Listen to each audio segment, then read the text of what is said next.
Olá pessoal, sejam muito bem-vindos a mais um vídeo aqui no nosso canal.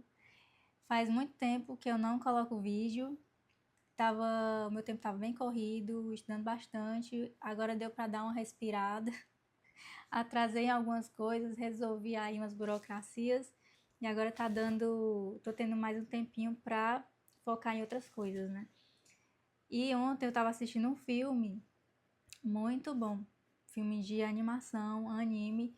Na minha adolescência eu já assisti mais animes e agora eu tô resgatando mais isso. É muito bom, né? Tem pessoas que têm um pouquinho de receio, até preconceito de assistir filmes desse gênero ou séries desse gênero, porque parece assim, dá a entender que vai ser uma coisa mais de ficção, fantasia, mas existem obras que dá pra gente refletir, né, em coisas profundas e essa, né, desse filme, Suzume é uma delas. Esse filme ele foi produzido por Makoto Shinkai, é um artista muito famoso no Japão. E para quem gosta desse universo otaku, né, tem hiperfoco nesses assuntos, também deve conhecer. E ele tem outras obras até mais famosas do que Suzume e que eu pretendo assistir, mas eu assisti esse e eu tô aqui para compartilhar com vocês as minhas interpretações, as minhas análises e eu espero que você que também, se não assistiu ainda, assista.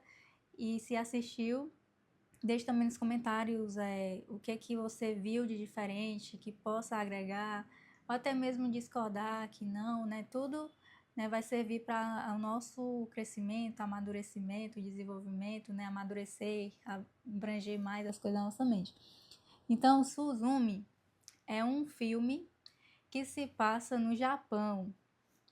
E eu vi alguns vídeos das pessoas falando, e as pessoas elas pontuam muito a questão da parte técnica, do design, né, do produtor Makoto Shinkai, né, que ele é um artista, então ele faz isso de uma forma muito boa, muito agradável, as paisagens, é poesia em forma de design, né?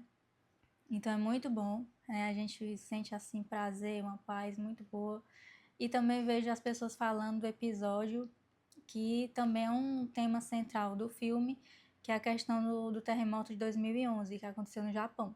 Então, esse terremoto, se ele não foi o maior de todos, mas tá entre os maiores, mas que foi o maior. Porque quando eu estudava geografia, eu lembro que o professor dizia que a escala Richter maior era o 9, né? Era o nível 9.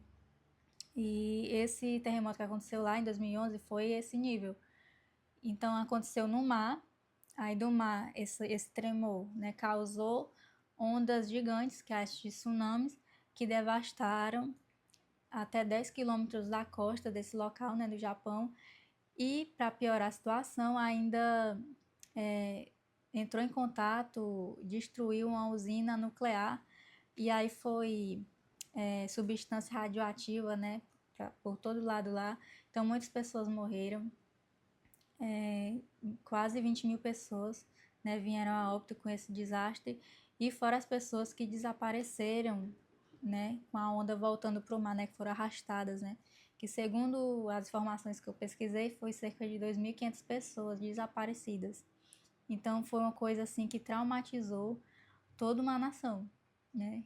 Então isso mexe muito com o coração dos japoneses e o Makoto Shinkai ele coloca, né, isso no filme, tanto na questão que a gente vê os personagens, né, com o celular, começou a tremer a terra, aí começa a ter o alarme no celular de terremoto.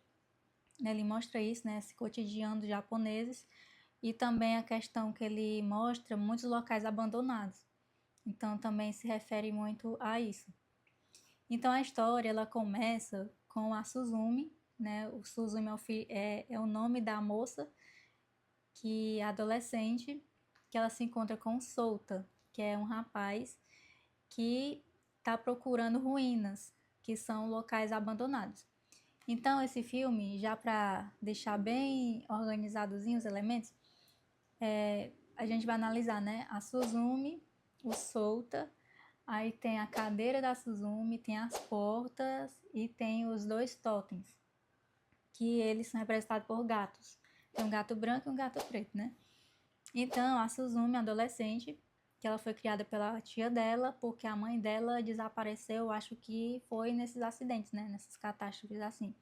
Então foi uma morte abrupta, que a menina não esperou. E ela tinha só 4 anos quando a mãe dela faleceu, morreu, desapareceu. E aí ela foi criada pela tia e ela só tinha uma recordação da mãe dela. Quando a mãe dela era viva, fazia coisas de madeira. Então a mãe dela fez uma cadeirinha para ela de madeira e deu para ela. E ela tinha essa cadeirinha, que era a única recordação que ela tinha da mãe dela, né, no presente que ela tinha da mãe dela. Então essa cadeira, ela tem um significado muito importante, né, porque é a recordação da mãe dela e depois a gente vê no filme que ela pode também representar, que para nós que somos terapeutas, estudamos psicanálise, é a questão da transferência, né? Porque a gente vê depois que o Solta, ele vai para dentro da cadeira. É como se ele desaparecesse e ficasse ali. A cadeira começa a ter a alma do Solta, assim, né? O Solta começa a falar através da cadeira. Então, eu interpreto como terapeuta como uma transferência, né? Aí já tem gente que vê, já vi gente criticando, dizendo, a menina se apaixonou por uma cadeira, né? De uma forma bem literal, né? E tem mais uma coisa, né? A gente vê um casal, não necessariamente porque é um homem ou mulher, né, que estão ali juntos, é porque vai ser um par romântico. Né? Existe, assim, algumas coisas sutis, né, que pode ser, eu também ficava torcendo para os dois, né? Mas, por exemplo, na relação terapêutica, acontece muito, né? O terapeuta e o terapeutizando ou o paciente serem de sexos opostos e, né, esse não deixa de ser uma coisa profissional, né? E eu vejo muito o Solta como ele representa muito os terapeutas, né? O trabalho do terapeuta, o papel de um terapeuta. E a Suzumi, né, a moça que perdeu a mãe há 12 anos e que ela ainda estava lutando, ainda estava lidando com esse processo de luto, né? A gente vê isso no filme. Quando a gente vê a criancinha dela, a gente vê ela pequenininha, né, passar as cenas. Então, a criança interior dela ainda não tinha aceitado a perda da mãe depois de 12 anos. Então, para você ver, que tem muitas pessoas que acham que luta é só 2 anos, 3 anos, mas tem pessoas que demoram muitos anos, décadas, para poder ressignificar um luto. Então, a gente vê muito esse tema no filme, o luto. E as portas, né, que a gente vê no filme, que as portas elas são encontradas em locais abandonados. Então, muitas vezes a gente tem uma dor, um trauma que fica ali esquecido, mas ele tem muita influência na nossa vida, né? Então as portas é isso. Eu interpreto as portas como isso, o acesso ao nosso inconsciente, que pode ser como o solta é que fica fechando as portas, né? Então eu vejo muito isso, o solta como terapeuta fechando as portas, que é o processo terapêutico. Eu interpreto dessa forma. E aí quando abre a porta, é como se visse uma outra realidade ali, né? A Suzumi até já atravessou algumas portas e quando ela atravessava, ela não entrava naquele universo, ela atravessava e não entrava lá dentro, né? Então eu interpreto aquilo como o nosso inconsciente, né? E nessas portas, nesse universo dentro da porta, tem os totens, né? E aí a Suzumi ela encontrou o primeiro totem, que é representado pelo gatinho branco. Aí eu fiquei assistindo o filme, o que será que esse gatinho branco representa? Será que é inconsciente? Aí depois eu fui entendendo que aquele gatinho branco, ele se encaixa muito bem na dor, representa muito a dor. Então no começo a gente acredita que ele é um personagem ruim. A gente não gosta daquele personagem, realmente a dor é isso. Quando a gente começa a sentir ela no começo, a gente não reage bem, a gente não gosta. Mas é a partir do momento que a gente vai conhecendo a dor, a gente vai vendo que ela tem um papel muito importante. E esse gatinho, que eu interpretei como a dor, ele servia para mostrar onde é que estavam as portas, né? Como é que a gente acessava o nosso inconsciente ou as nossas memórias. E eles conseguiam fechar a porta quando eles davam vida ou lembravam o que é que aquela porta, o que é que acontecia ali naquele local abandonado, a vida que já aconteceu ali, as memórias, né? E assim eles conseguiam fechar a porta. E aí tinha lá umas frases lá que ele falava, né? Que é a questão também que se remete muito aos ritos de passagem, que é muito importante também, né? Então eu observei muito isso. Então, recapitulando, tem a Suzumi, que é a moça que perdeu a mãe, que tem esse trauma. Tem o Souta, que para mim, na minha interpretação, ele é como se fosse terapeuta. Tem a Cadeira, que representa a mãe dela e que depois o Souta ganha a forma da cadeira, né? O Souta vai para dentro da cadeira. Então eu interpreto isso como uma transferência. E a cadeira, tem mais uma coisa, a cadeira só tinha 3 pernas, né? Quando a mãe dela entregou ela, tinha 4. E aí com o tempo parece que se perdeu a perna e só tinha 3. Então a gente pode tentar interpretar por quê, né? Porque assim, esses artistas, nada eles fazem por acaso, né? Então ele colocou a cadeira amarela, tem um significado, né? Não fui a fundo, mas deve ter. E a cadeira tendo 3 pernas, eu fiquei pensando, se a gente for sentar numa cadeira de 3 pernas, o que é que vai acontecer, né? A gente fica tendo que se equilibrar e uma da nossa perna tem que fazer força e fazer o papel da perna da cadeira. E aí eu fiquei pensando assim, para a cadeira ficar em pé, ela precisa ou da nossa força, né? Ou então, sem a gente, ela precisa de um apoio. Aí eu pensei, cadeira remete a apoio. Pensei isso, né? E o Souta, ele, né, como terapeuta, ele serve isso como apoio. Então tinha hora que ele era o apoio da Suzumi e tinha horas que a Suzumi que apoiava ele, né? Então a gente vê muito também isso no processo terapêutico, que a transferência contra transferência, e querendo ou não, a gente está ali como terapeuta ajudando a pessoa, mas muitas vezes a gente se vê na pessoa e a gente acaba também aprendendo também coisas da nossa vida pessoal, né? Então, existe essa troca também no processo terapêutico. Então, além das pessoas verem um romance, né? Eu já vi isso, esse processo terapêutico. Então, vi essa cadeira de 3 pernas como se estivesse apresentando esse apoio mútuo. Achei muito interessante. Eu já falei do gato, né, do gato branco, que pode representar a dor, o trauma, né, que se materializou no gatinho. E ele queria estar o tempo todo com a Suzumi. E a Suzumi tem hora que ela tem vontade de destruir ele, mas aí ela não destrói. E aí o bichinho fica triste e meio por fim a gente começa a gostar do gatinho e a gente entende o porquê dele estar ali com ela, né? Então, olhando para o lado do trauma, né? O trauma ele também tem a sua função, né, na nossa vida. E tem o gato negro que vai aparecendo depois, que eu comecei a ver ele como a sombra, que a gente vê muito aí na análise de Jung, né? Então, por que eu vi ele como sombra? Porque quando ele chega perto da Suzumi, que ele fica mais perto da tia da Suzumi, a tia da Suzumi começa a falar coisas que ela não gostaria de falar. Assim, na sinceridade, sem nenhum filtro. Então, ela começa a botar para fora toda uma raiva que ela tinha da Suzumi. Que ela começou a cuidar da Suzumi, e aí ela não tinha casado ainda, e ela não dizia isso pra Suzumi, mas ela sentia que a Suzumi estava meio que atrapalhando isso na vida dela. E aí, quando esse gato chega perto dela, ela começa a botar isso pra fora, né? Então, eu vejo que esse gato, ele tem muito a ver com a sombra.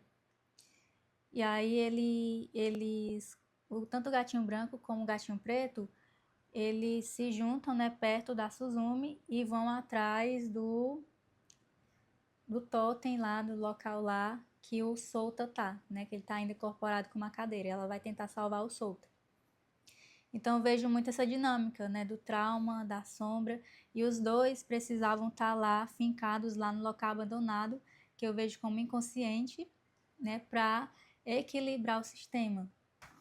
Então, o sistema lá do universo, lá do anime, mas que eu interpreto que é a nossa mente, né? Então, tanto a dor como a sombra, elas precisavam ser conhecidas pela Suzumi para que ela pudesse chegar nesse processo de ressignificação, né? Daquele trauma, daquela perda que ela teve.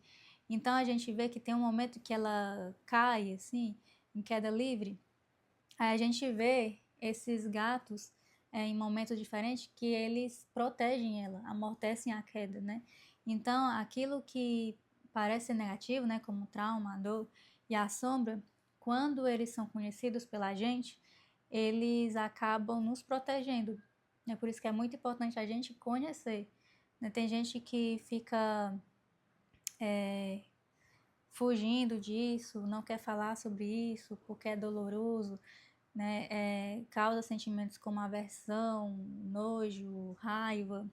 Mas quando a gente cria coragem, inclusive eu pesquisei a questão amarela da cor amarela, não queria falar muito sobre isso, mas eu dei uma pesquisada, uma pinceladinha. Amarelo no Japão também significa coragem, né? Não sei se tem a ver com o filme, né? Mas tem a ver, né? Um pouco, né?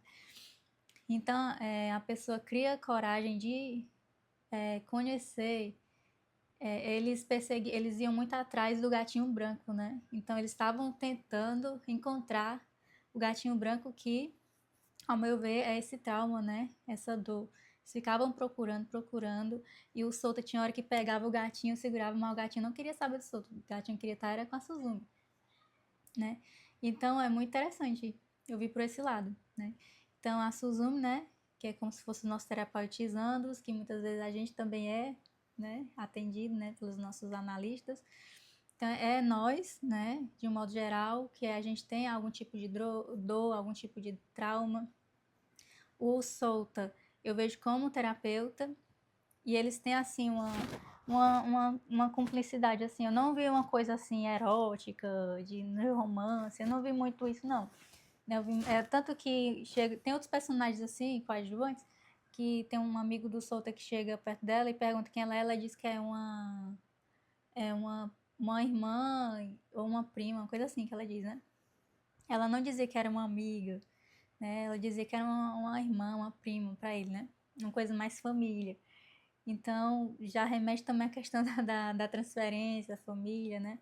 Então, eu vejo muito isso. Então, Suzumi, o Solta, a cadeira, que eu vejo que é um papel importante entre a transferência ali, entre a Suzumi e o Solta, né? Que a mãe dela, a gente vê no final o que acontece com a cadeira, né? Que ela faz lá com a criança dela interior, né? Ela utiliza a cadeira como uma forma de ressignificar aquilo.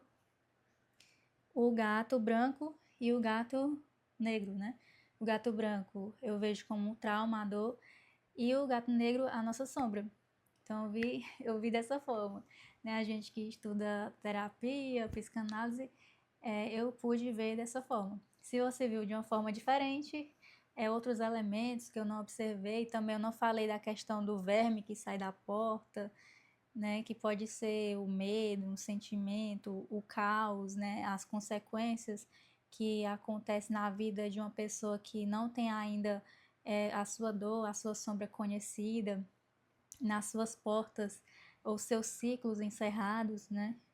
Então, se você viu algum elemento que queira também compartilhar, né, deixa aí nos comentários, né, participe também, vamos desenvolver mais, né, essa interpretação e abrir mais, né, a sua mente. Amém? Amém. Tá bom? Então, até a próxima análise.